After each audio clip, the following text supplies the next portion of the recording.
Speaking of bonkers, Tommy, good morning. How are you? My ears went a bit red there when you said bonkers. I thought, yep, Dan must be talking about me. Oh, bless you. How are you, Tommy? A week to go till Christmas. Can you even believe it? Okay, now I'm really in the festive spirit. You know, I really can't wait for it to be Christmas Day from now, and we finally reach my number one next week, don't we? But before that comes number two, my second favourite Christmas movie, doesn't it? And that is for this. Can't wait to discuss it with you, Dan. As of course, it's a film I know you've seen. Yes. So it's Before we get into it though, sorry, there's a delay on the phone. So shall we just give a recap of 4 and 3, just so everyone's on the same page. So for number 4, I chose Home Alone 2: Lost in New York. Yep. Which we covered from every angle that we could, and we both really appreciate that movie, don't we? Yep. And then at number 3, it was The Grinch, or How the Grinch Stole Christmas, depending on which country you're in. Yep. Which we both adore, and we again covered that movie from every angle when we discussed it. And then we get to number 2 for this week, which of course is relation to number 4. It's Home Alone 1. Okay, so Tommy, 2 Home Alones in the top 4. Do go on, explain. Well, for my review, I actually wrote down, this is the first line of my review. It just says, this movie, ... This movie. I consider Home Alone the ultimate family movie, as it appeals to all ages. Considering I have watched this film since I was like 6 years old and still enjoy it to this day. Funny enough, I actually watched the second film first as a kid, so it was nice to go back and watch movie 1 and see how the relationships / antagonisms began. So that is an odd thing to do, because usually I do like to watch the movies in order, but so do I. Due to the way me and my family owned the VHSs in the order, it just worked out the way that I watched the sequel first. I love how you word that. The way we purchased it, the way we had them. Sorry, carry on. Yeah. Those VHS days.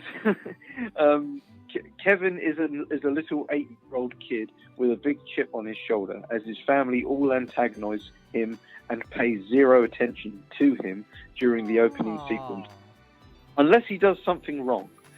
Every kid's nightmare, isn't it? Yep. Then due to a power outage against the phone lines, a local kid being counted as Kevin before they leave, and Kevin's ticket being accidentally thrown away, that all culminates in the 20-plus people family leaving Kevin home alone, cue the title, and jet off to Paris without him. Oh, yeah. I'd be gutted if my family did that to me. I mean, I'm sure they've tried. They haven't succeeded. Me as an 8-year-old on my own, I couldn't last an hour on my own in the house, let alone a couple of days. I'm 25 and I can't really do it very well, to be fair. But you do it so well. Oh, thank you. You try. You keep a tidy house. Yeah. That alone is quite an entertaining story. What with a kid who relies on his parents that do everything for him, and having growth as a character to be more independent. But the excitement really kicks in when we are introduced to the bumbling burglars, Harry and Marv, who plan to rob the house while the family are away. Now, you know as well as I, the burglars in the Home Alone movies, they're the real stars, aren't they? Let's be honest. They are. And I have to say, Tommy, right, I'm just going to throw back to a personal memory here. I remember a few years back, was it 2017 we did this? I remember you coming up to my house. You, me, and producer man Steve. We all got dressed up. We had cameras shooting each other, and I was we were all dressed up. I can't remember now. Was I one of the burglars? You were Harry. Yeah, you were Harry because you were the shorter one. I'll tell you what. I'll tell you what we'll have to do, Yeah. Tommy. We'll have to because these go on our YouTube channel, which you can get to felixstoweradio.org.uk/breakfast. We need to find our version of the burglars and stick them on our YouTube channel. I just loved it because what we did was a few years back when it was around your old house, wasn't it? It was, yes. Yeah, before all this kicked off, wasn't it? When we could actually go around people's houses. When it was legal, yeah. I threw down paint cans, didn't I, down the stairs, and you had to pretend that it whacked you, and then you had to fall back. So that was a lot of fun. That really was a lot of fun to film. That was brilliant. But going back to the film at hand, Macaulay Culkin's kid genius performance kicks into high gear as Kevin defends his house from the burglars by setting up elaborate booby traps for them to be tormented with upon entry. Compared to its sequel, the booby traps are a tad more tame, but no less harmful. What with Harry's head being set on fire by a blowtorch, and Marv's barefoot going through a nail, and that is only two of the disastrous traps they fall into. Ouch! And you touched on that on the fourth film, because second film, which was number 4 in this countdown, where you said that in Home Alone 2 the traps were a lot more brutal. So they were. Yeah, wow. I think they were. But, I need to rewatch them to appreciate that. Oh, please. I recommend you do over the Christmas period. If you have some time, just stick them on. I know you've got access to them, so check them out. Yep, I have, as a Sky Movie customer. Carry on. Also, a side note, as someone with arachnophobia, the scene where Kevin's escaped tarantula is placed onto Marv's face is both a blessing and a curse to watch. Curse because that may be one of my biggest nightmares, but also a blessing because hearing Marv's high-pitched girly scream is cinematic comedy genius. Wow. Even though I'm scared of spiders, that scene is probably it's giving me the shivers just hearing about it. I'm the same as you, not a spider fan.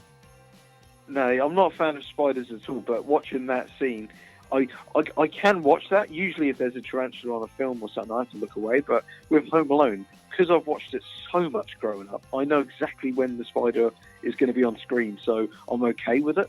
But I just don't like it when it go up by surprise. But because I know this film religiously off by heart, it just, it doesn't bother me as much. But at its heart, though, all Looney Tune violent antics aside, this film is about appreciating your family when they are around, and also believing in your independence in the progress. In the process, realizing you are capable of achieving more than you know, which shows great growth in the character of Kevin as he goes from a kid hating his family and relishing when they are gone, to eventually missing his family and taking zero credit for getting the burglars arrested at the end.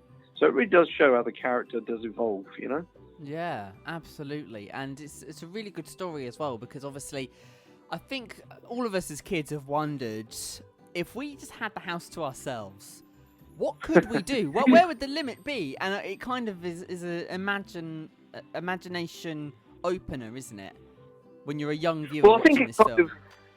I think this movie and The Simpsons, which started around the same time as this film came out, I think what with Bart Simpson and then Kevin in this, I think it kind of started this whole craze of young child boys being very hardcore and rebellious.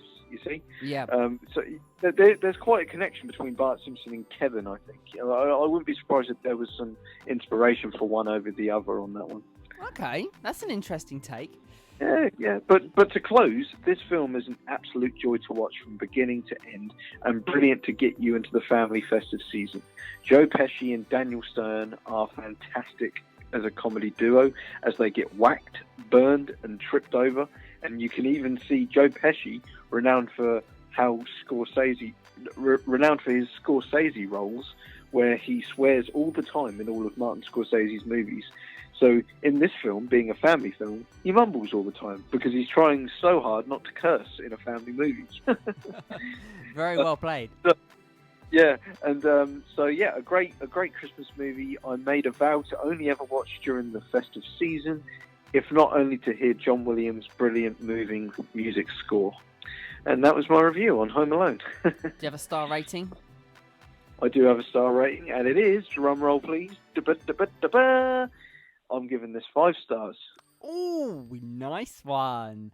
That is Yep. absolutely awesome. So there you go. Number 4, Home Alone 2, Lost in Yep. New York. Number 3, The Grinch, or How the Grinch Stole Christmas, depending on where you're from, where you discovered the movie and all the rest of it.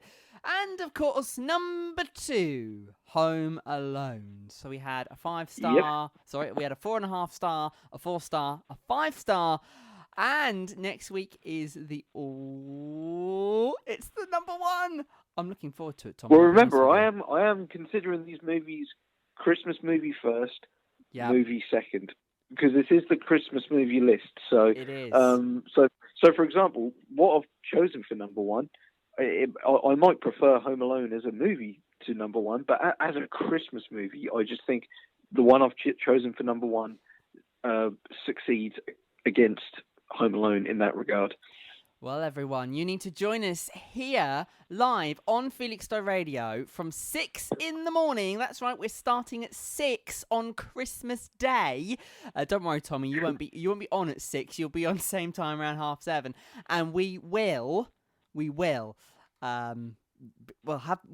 finish this conversation off. We will have our number 1, Tommy. And also, we've got a bet. We have a bet to score, don't we? We do. That's Home Alone 2 showing on Christmas or over Christmas on Freeview. Yep. I've seen the TV listings. Now, obviously, the ones I've got are printed. These listings are subject to change. As it stands right now, the film does not appear in the Christmas and New Year TV schedule. However, as I say, it's subject to change. It could change, so we're going to be monitoring it here on Felixstowe Radio. Obviously, we've made a bet to one another. It's a personal thing, Tommy, but we've made it on air, so we have to get it all legally checked over and ticked off. So that's what we're doing. We've got a team working on that, and hopefully, Tommy, I'm going to win. Well, there is a tenner riding on this, isn't there? There is, absolutely. Well, Tommy, thank you very much for another review. Have a great weekend, last weekend before Christmas, and I will speak to you again on Christmas Day. Yep, can't wait. And build up to Christmas, here we come.